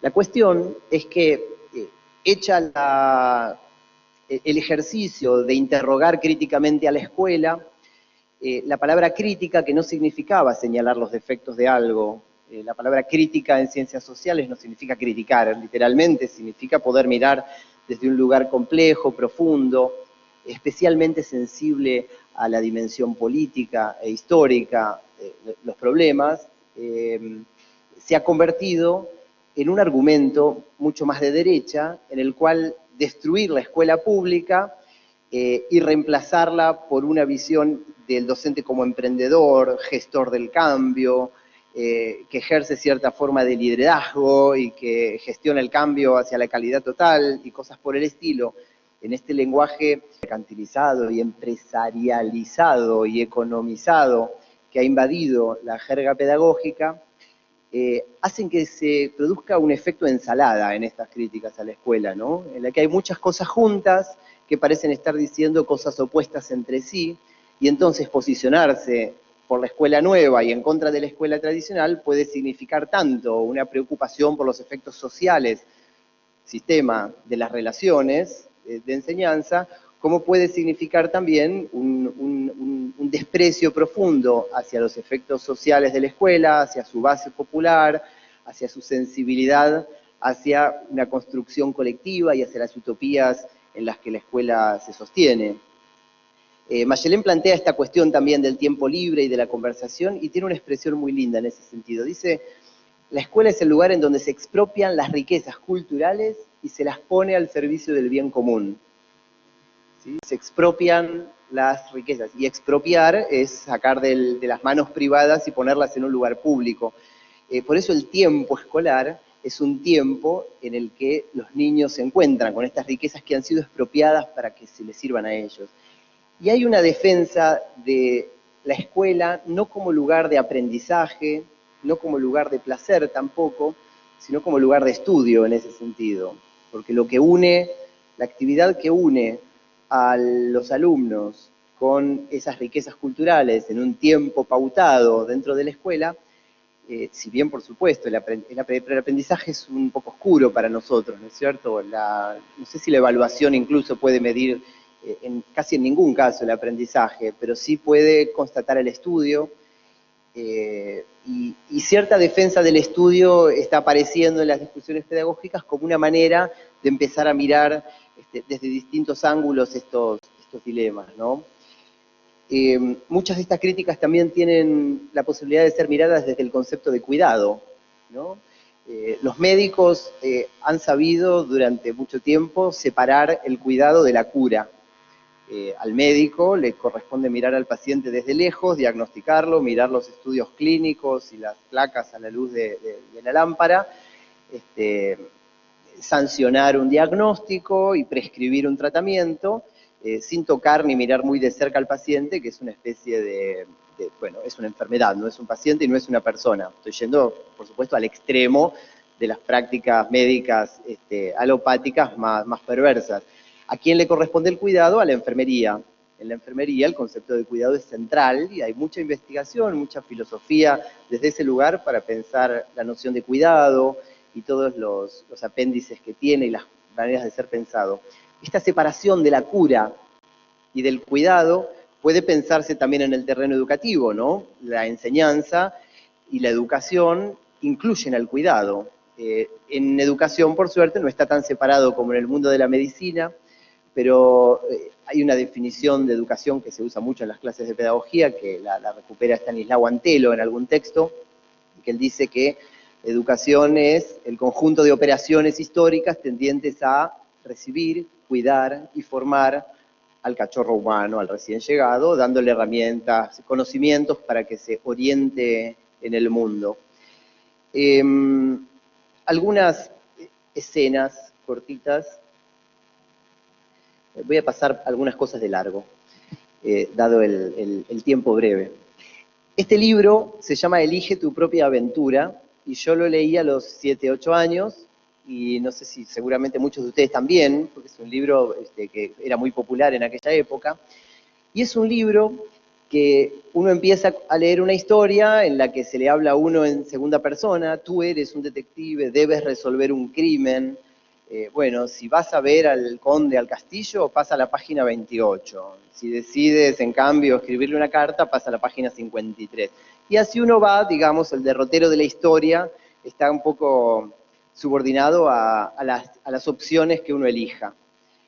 A mí me encantaba ese libro, era un libro que era gordito, tenía muchas páginas, a diferencia de los libros para chicos más chiquitos, que son cortos, y siempre lo viví como con una intensidad, esperando que saliera el siguiente número de la colección para pedir que me lo compraran, y así. Es un libro que me acompañó y que tenía la sensación de que daba un lugar de protagonismo a quien lo leía, al mismo tiempo que mezclaba la lectura con el juego. Y los que lo defienden dicen que es un libro que introduce a los niños en el mundo de la lectura, ¿no? Lo mismo dicen de Harry Potter. Años después, en el profesorado, mi profesor de literatura me hizo leer El corral de la infancia, de Graciela Montes, que es el otro libro que está ahí al lado. Graciela Montes hace una crítica muy interesante al modo en el que la infancia es acorralada y puesta en lugares un poco rígidos, y cuando se piensa que los niños, porque son niños, necesitan acceder a una pequeña literatura en la que animalitos simpáticos vivan historias chiquitas, en las que se resuelvan de maneras naif. Entonces un poco esta falta de consideración del niño como sujeto lector es criticada por Graciela Montes de manera brillante. Recupera la obra de Lewis Carroll, Alicia en el País de las Maravillas. En fin, en el último capítulo se le agarra con los libros Elige tu propia aventura y los defenestra, que traicionan la relación autor-lector, que le generan una falsa sensación de protagonismo al lector, que en realidad solo elige dentro de unas opciones totalmente rígidas, cerradas y plagadísimas de estereotipos sexistas, racistas, etnocéntricos, etc., que no es literatura, una porquería, va. Entonces, cuando estos dos libros de mi biblioteca se empezaron a pelear entre sí de esa manera, algo quedó ahí latiendo y regresó en un episodio posterior cuando mi hija empezó a jugar videojuegos. Mi hija mayor tiene ahora 14 años, pero cuando era más chiquita empezó a jugar videojuegos. Videojuegos de lo más variopintos. Algunos, por ejemplo, tienen la forma de un acertijo en el que acá 3 ovejitas, se llama Home Sheep Home, juego de palabras, ¿no? En vez de hogar, oveja, y tienen que ponerse de acuerdo para saltar el barranco. Y está este juego también, que se llama Club Penguin. Acá por el diseño que tiene la plataforma se ve que no se pueden ver las imágenes y quedan superpuestas, pero Club Penguin es básicamente un shopping. No sé si alguien conoce este juego, la versión argentina se llama Mundo Gaturro, pero es un juego en el que los chicos entran con un avatar que los representa, en este caso un pingüino al que le ponen su nombre y lo visten como ellos quieren, y se encuentran con otros pingüinos que son niños detrás de computadoras en otras ciudades, en otros países, y que entraron al mismo escenario. Entonces el niño recorre el shopping, que es este lugar, y puede comprar cosas con unas moneditas amarillas digitales que tiene. ¿Cómo las consigue? ¿Cómo trabaja para conseguir monedas? Jugando a unos juegos bastante monótonos que generan monedas, salvo que uno compre una cuenta premium, en cuyo caso rápidamente asciende de categoría. Bueno, hay incluso muchos tutoriales en YouTube para hackear la cuenta premium y poder subir de categoría social en Club Penguin de manera ilícita, porque claro, el iglú de porquería que te viene predeterminado se convierte en una gran mansión cuando mamá o papá pasan la tarjeta de crédito. Ahora, ¿qué tiene que ver esto con el ejemplo anterior y con el tema planteado? Vuelvo a la hipótesis de las relaciones y los sistemas, ¿no? Hay formas de vivir en singular experiencias que fueron pensadas de forma masiva, buenas o malas, que difieren en estas dos dimensiones profundamente. Mi hija empezó a jugar este juego y le empezaron a gustar los pingüinos y quiso viajar a Mundo Marino a ver los pingüinos más de cerca, y se compró libros de pingüinos y empezó a escribir cuentos protagonizados por pingüinos y a dibujar historietas, y así entró después al manga y al anime, y ahora tiene su propio blog en el que se ocupa de esas cosas. empezó a fabricarse sus juguetes recortando figuras de pingüinos en papel y poniéndolos paraditos, pegándolos con una base con plasticola en su habitación y fabricándoles una casa en una caja de cartón. Y entonces, cuando uno ve lo que puede producir un juego absolutamente, digamos, que cualquiera diría, es un juego totalmente inapropiado, promueve el valor del consumo por sobre todas las cosas, no tiene, como el anterior de las ovejas, por ejemplo, la posibilidad de jugar colaborativamente, como tantos otros juegos. Y sin embargo, lo que generó ese juego era muy diferente de lo que se suponía que generaba. Las construcciones en grande, cuando se encuentran en pequeño en las relaciones, pueden tener otros efectos. Si yo quisiera, estas son todas actividades de enseñanza posibles, cosas que uno puede hacer para que los alumnos aprendan, formas de enseñar, como las que mencionaba recién Rosa. Si uno mira y trata de encontrar un criterio para clasificarlas y se hace el esfuerzo de decir cuáles son tradicionales y cuáles no lo son, por ejemplo, uno posiblemente se va a encontrar con que la respuesta casi siempre va a ser y depende, ¿no? Una explicación, escribir en el pizarrón, ¿es tradicional? Y capaz que sí, pero depende cómo se haga, ¿no es cierto? Uno puede tener una conversación profunda, participativa, interesante con los alumnos, enriquecedora, que abre puertas. Uno también puede no hacerlo. La forma en que las relaciones transforman, resignifican, llenan de sentido las formas de la enseñanza, impiden que esta clasificación tan tajante se convierta en una verdad, digamos, se convierta en una regla o en un criterio para posicionar ideológicamente formas de la enseñanza. Entonces, el recupero de la idea de transmisión, el recupero de las formas que habitualmente se consideran tradicionales en la clase, desde esta potencia de lo escolar como espacio que habilita, de esta potencia del encuentro escolar, como espacio que puede convertir el estudio en aventura, que puede convertir también, quiero decir, ver una película, por ejemplo, es otra de las formas de organizar la enseñanza que figuran ahí. Uno diría que traer el cine, que es el arte al aula, es claramente una posición transformadora, que es abrir el aula al mundo a través de la pantalla, incorpora las nuevas tecnologías. Entonces, y también uno puede ver claramente que el profesor ponga la película y deje a los alumnos viendo la película y se vaya a tomar un café. No hay una relación lineal, me parece, entre ideologías pedagógicas y actividades, formatos de actividades de enseñanza. Si bien, por supuesto, hay formatos de enseñanza que son más potentes, que son más productivos que otros, o que son más adecuados a contextos, a modos de encuentro o a características de los espacios escolares en los que se despliegan. El constructivismo y el conductismo, por ejemplo, son otra de las formas en las cuales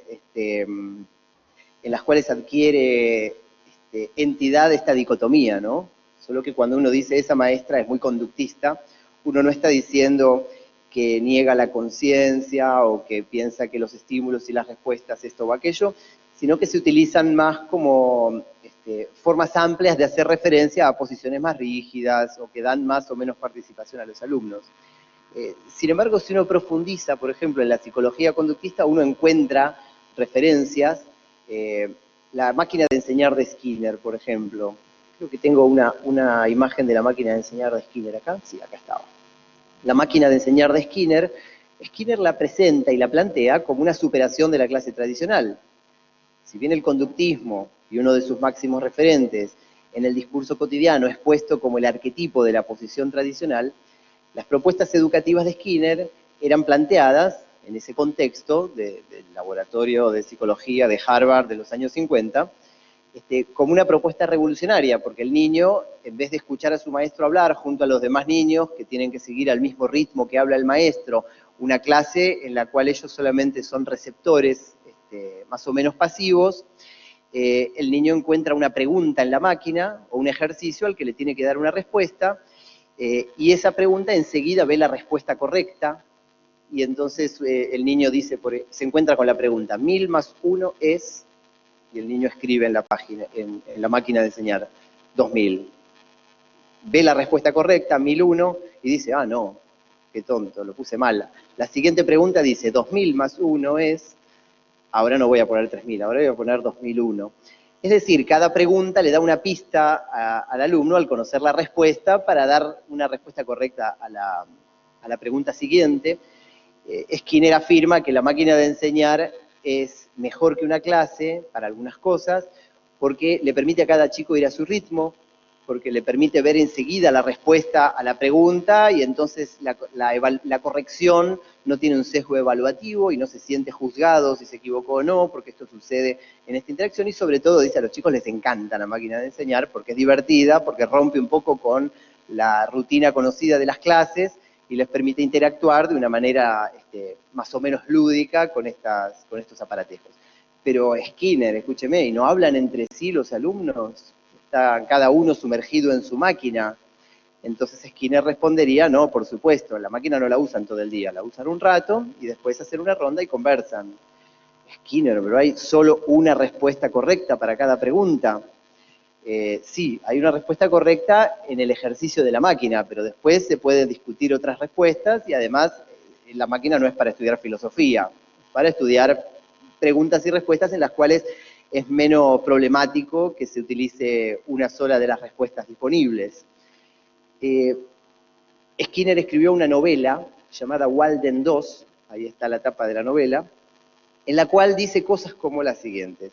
Las muchedumbres son desagradables e insanas, son innecesarias para las formas más valiosas de relaciones personales y sociales y son peligrosas. La masa corre hacia donde los individuos temen pisar y los Hitlers, los Führers, se engañan a sí mismos al creer en el apoyo que las masas le brindan.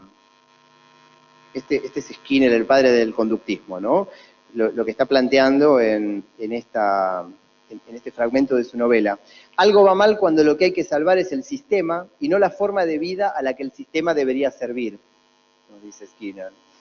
Y esta está buenísima. La conferencia, la clase, es un medio muy ineficaz de difundir cultura. Pasó de moda con la invención de la imprenta. Subsiste solo en nuestras universidades, en sus imitadores y en alguna que otra institución retrógrada. En vez de hablar, ¿por qué no reparte copias impresas a los estudiantes? Ya sé, porque no las leerían. Excelente institución la que se ve obligada a resolver los problemas con trucos de teatro. Dice Skinner. Entonces, cuando le decimos a una maestra que es reconductista, también podríamos estarle diciendo que está absolutamente en contra de las clases tradicionales y que promueve las rondas de conversación y el uso de dispositivos como las computadoras, que en muchas de sus versiones de programas didácticos son no parecidas, sino idénticas a la máquina de enseñar de Skinner. Conozcan el programa Duolingo, por ejemplo, para aprender idiomas en los celulares, que funciona exactamente como la máquina de enseñar de Skinner. Muchos dicen que las ideas de Skinner adelantaban varias décadas y por eso no funcionó la máquina en su momento. Y recién funcionó ahora cuando se la pone en formato digital. Incluso con las profundas diferencias que existen entre la máquina de enseñar de Skinner y las computadoras, de las cuales no hago caso omiso, pero simplemente quiero llevar al extremo un argumento para desarmar esta dicotomía que me he propuesto desarmar desde el comienzo. Para terminar, porque estamos en horario, ¿no? Sí. Para ir terminando y salteándome unas cuantas cosas, me gustaría... ¿Dónde está? No, antes. Ah, no está. Bueno, no está, así que sin foto. Quiero hablar de una maestra. Se llama Sara. Sara es una maestra que está pronta a jubilarse y la voy a observar en el contexto del trabajo de campo de una investigación, que fue mi tesis de doctorado. Y Sara está enseñando en el pizarrón los ángulos consecutivos, en 6º grado. Los ángulos, para los que ya lo olvidamos, son estos dibujos como un pico de pájaro, que cuanto más abierto, más mide en grados. Y en este caso ella estaba mostrando cómo poner a un ángulo de 30 grados, otro de 60 para que sumen 90. Entonces saca el transportador gigante de madera, lo apoya contra el pizarrón, traza un ángulo de 30 grados y le pregunta a los alumnos, ¿quién sabe cómo sumarle a este ángulo de 30 uno de 60 para que mida 90? Entonces una niña levanta la mano y Sara la hace pasar y le dice, a ver, dale, mostrá. Ella apoya el transportador en el punto central del ángulo, lo apoya en la línea horizontal, busca el 90 y traza una línea vertical. Entonces la maestra dice, bueno, vos trazaste, es verdad, un ángulo de 90, pero no me diste 60 en ningún momento. ¿Dónde está el ángulo de 60 que teníamos que sumar? Entonces otro chico levanta la mano, Sara lo hace pasar y le dice, a ver, y él apoya el transportador inclinado sobre la línea oblicua. Muy bien, te felicito. Bueno, ahora lo vamos a hacer con números. Y ella escribe en el pizarrón 28 grados, tantos minutos, tantos segundos, más, arma las cuentas en el pizarrón, muestra cómo se hacen las cuentas, da algunos ejemplos, le pregunta a los chicos si lo entendieron, y les dice, bueno, saquen los cuadernos, hacen los ejercicios, y a medida que terminan van a poder salir al recreo. Los chicos se ponen a trabajar, 2 nenas están escuchando con auriculares música, y entonces Sara se acerca y les dice, ¿me prestás los auriculares? Te los devuelvo en el recreo. Los enrolla y clang, los mete en el cajón de su escritorio. Y otros chicos que están con una cebolla que quedó de la clase de ciencias naturales, a ellos golpea la mesa y les dice, guardan ya esa cebolla. Y los chicos se ríen porque ya la conocen y porque se dan cuenta que esa forma de hablarles no es agresiva, sino que tiene un dejo de ironía, de complicidad. Guardan la cebolla y se ponen a hacer el ejercicio. Van terminando, algunos salen al recreo, otros tienen errores en las cuentas, entonces ella se queda un ratito más con ellos y corrige, los ayuda a entender cómo se hace el ejercicio y finalmente salen todos. Yo podría preguntarle, Sara, cuando los chicos están haciendo el ejercicio en el cuaderno, ¿están pensando, como dijo Galileo, qué maravilla, Dios creó el mundo en el lenguaje universal de las matemáticas? ¿O están pensando, tengo ganas de salir al recreo? ¿Se están vinculando con el lenguaje matemático de una manera comprometida y profunda? ¿O simplemente están cumpliendo con una tarea de la cual se la quieren sacar de encima y quieren salir al recreo? ¿Por qué en vez de enseñar los ángulos así, no vas al patio con los chicos y buscamos ángulos en las horquetas de los árboles, en las juntas de las baldosas? Nuestro cuerpo tiene ángulos, incluso ángulos consecutivos, si nos esforzamos. ¿Por qué no buscar los ángulos en el mundo? Y de ahí, en todo caso, bajar al número y hacer un camino diferente. Y Sara podría responder, bueno, no es una mala idea, a los chicos les encanta hacer eso y de vez en cuando hay que hacerlo. Pero, si yo voy al patio y les pido que busquen los ángulos en las horquetas de los árboles o que dibujen con tizas en el piso secuencias de ángulos de una punta a la otra del patio, también es cierto que no me puedo asegurar que todos están aprendiendo el concepto de los ángulos consecutivos, que es el contenido a trabajar en el segundo bimestre de sexto B. Y no es que todos los chicos se hayan despertado ese día con ganas de aprender ángulos consecutivos. Eso no va a suceder por lo general, salvo que las tostadas del desayuno se alineen de manera tal y todos hayan desayunado juntos, que vengan con ganas de responder esas preguntas.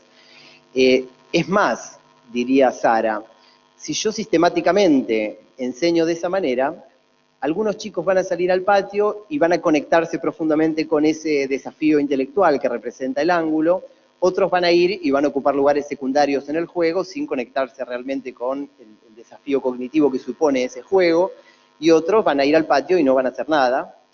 Y entonces yo no puedo asegurarme que todos se encuentren con ese saber que forma parte de una educación a la que todos tienen el mismo derecho. Y digo más, diría Sara, si yo hago sistemáticamente eso, los chicos que más van a aprender matemáticas son los que ya tienen apetito de matemática porque crecieron en hogares con un capital simbólico, con un recorrido educativo previo de sus padres, que esta vez ya fueron a la escuela y a la universidad, y han estimulado el apetito de matemática en sus hijos, y los que no van a aprender son los que no tienen ese recorrido previo de la misma manera.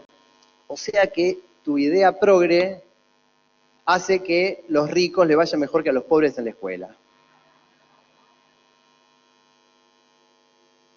Por supuesto, también una de las formas de enseñar centrada en el contenido, otra de las formas de enseñar centrada en la experiencia, una de las formas de enseñar que obedece a una definición de enseñanza que tiene que ver con la transmisión más o menos ordenada de una lista de conocimientos o saberes codificados como contenidos, y otra que tiene que ver con abrir escenarios y espacios en los cuales los alumnos entren en contacto con ciertos lenguajes, para ir familiarizándose y haciéndose preguntas con el balbuceo propio de quien se sumerge en un espacio nuevo, no son excluyentes entre sí, y la maestra puede hacer las dos cosas si queremos una respuesta práctica.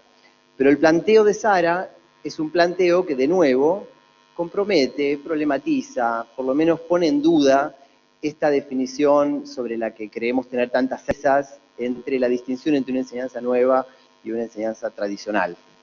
Por eso creo que este conjunto de pinceladas sobre el asunto tiene simplemente, como decía al principio, la intención de irnos pensando en, o con ganas de, repensar algunas de estas cuestiones, muy especialmente en el punto en el cual los posicionamientos supuestamente superadores, supuestamente progresistas, supuestamente renovadores o críticos en alguno de los sentidos de la palabra crítico, se mimetizan con ataques muy fuertes hacia la escuela pública y pretenden reemplazar algunas de sus potencias por visiones mucho más acordes a los tiempos que corren, en los cuales nos llaman 3 veces por día al celular para avisarnos que nos ganamos algo, y son formas soeces y arteras de estafarnos. Entonces digo, este atravesamiento en nuestra vida cotidiana de maniobras del mercado en las que permanentemente invaden cada pequeño espacio de nuestro tiempo, se dirigen también al mundo escolar. Entonces una manera también de desarmar esto es volver a pensar esta dicotomía clásica entre lo nuevo y lo tradicional. Me gustaría, como hago casi siempre, concluir mi exposición compartiendo una pequeña lectura, y en este caso puse la tapa del libro para que sepan de dónde estoy leyendo lo que voy a leer. Este libro además me gusta mucho y lo disfruté mucho porque me encontré con el libro de una manera muy curiosa. Carlitos Escliar leyó un fragmento de este libro en una conferencia hace 1 año y pico. Me encantó lo que él leyó, era un fragmento de este libro que es un tratado sobre el lenguaje en clave poética, en el que hablaba de un obsesivo subrayador, un lector que todo lo que leía lo necesitaba subrayar, y entonces como escritor estaba bloqueado, porque él no concebía la posibilidad de producir un texto que en manos de sus lectores no fuera íntegramente subrayable. Entonces no escribía. Y me gustó mucho el texto, le pregunté a Carlos de qué libro era, quién lo había escrito, etc., y busqué este libro durante meses y meses sin encontrarlo. Agotado de una editorial rara, Gog y Magog, nunca la había escuchado ni siquiera nombrar, y en el verano, mi mujer, embarazada ella en ese momento, me pidió que le compre un libro de mamás y bebés, cómo crece el bebé en la panza y esas cosas, para irnos de vacaciones a Córdoba y leerlo juntos, y en la librería, mal clasificado por su nombre, que engaña, parece que se trata de madres y se trata de lenguajes, lo encontré como de casualidad. Y dije, esto no es casualidad, debe ser un mensaje, es para que yo lo use después para leer un fragmento al final de la clase en Rosario el año que viene. Entonces, voy a leer un fragmentito de ese libro que se llama Ana Karenina, y que me parece oportuno porque tiene que ver con este balbuceo y con esto de que cuando creemos que no estamos haciendo, ya lo estamos haciendo, y cuando creemos que estamos atravesados un poco, estamos atravesados mucho por estas cosas. Detrás de este pequeño texto creo que está la pregunta, bueno, ¿y qué es lo que pasa y qué es lo que no pasa y cuándo? Y ahí va, dice: me acosté en la cama y puse una compresa caliente bajo la espalda. Tenía que quedarme 20 minutos inmóvil. Extendí el brazo hacia el librero y el primer libro que alcancé fue Ana Karenina. No lo había leído. Decidí hojear las primeras páginas mientras duraba el efecto de la compresa, y cuando el calor se disipó había leído más de 40. Volví a poner el libro en su lugar. Me acordé de él recién al otro día cuando me apliqué otra compresa. Extendí la mano, abrí el libro y seguí leyendo. No tenía la intención de echarme semejante tabique, pero no quería quedarme mirando el techo, y llegué a la página 80 cuando se disipó el calor de la compresa. Devolví el libro a su lugar. 80 páginas eran un buen trozo para hacerme una idea del conjunto. Me dije que podría cometer las 860 que faltaban en un futuro no muy lejano, quizá dentro de unos meses. 3 días después, me encontré en la sala de espera del dentista y en los anaqueles de las revistas había un libro grueso, Ana Karenina. Lo agarré y reanudé la lectura en el punto en el que lo había interrumpido en mi casa. Era otra traducción, con un estilo más rebuscado. El doctor me hizo esperar 1 hora y 40 minutos, tiempo durante el cual avancé hasta la página 160. Dije avancé porque yo no estaba leyendo a Ana Karenina, sino echando las bases para leerlo en un futuro más o menos cercano. Al absorber cada página, solo estaba tanteando el terreno. Eso no quiere decir que las absorbía de manera descuidada, sino que me contenía en cuanto a emociones y pensamientos. Me decía, aquí hay indignación, Esto es para reírse, esto para conmoverse, pero no me indignaba, no reía ni me sentía conmovido porque no lo estaba leyendo, lo estaba hojeando. Es verdad que a veces me dejaba llevar por los acontecimientos y tenía que decirme calma, es solo un ensayo. Se juntaron varios factores que hicieron que en cosa de 3 semanas, entre aplicaciones de compresas y visitas al dentista, llegué a la última página. Satisfecho, guardé el libro en su sitio. Me había hecho una idea muy sólida de él. Pronto lo leería. Bueno, muchas gracias.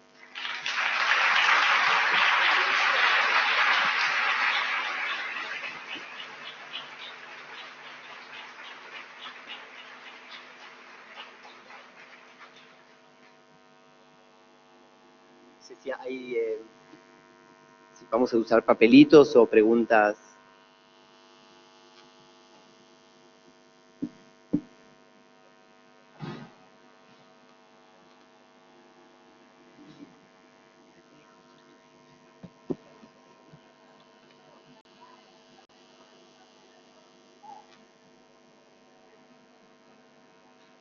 Parece que siendo la hora que es, muchas preguntas no van a hacer.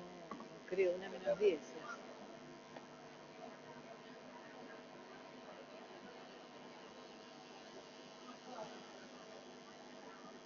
¿Cerramos?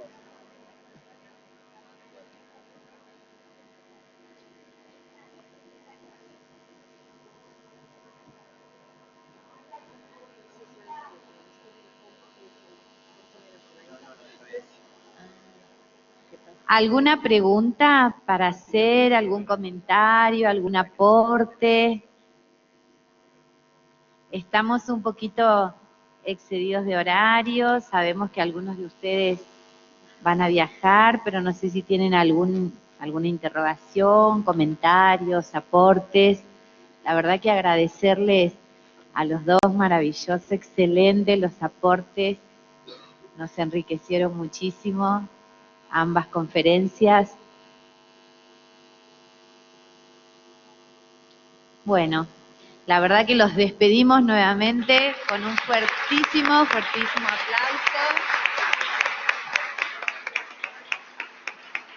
Y a todos ustedes y a quienes nos ven, al resto de los compañeros, los esperamos en el tercer encuentro en la ciudad de Santa Fe el 17 de marzo. Muchas gracias.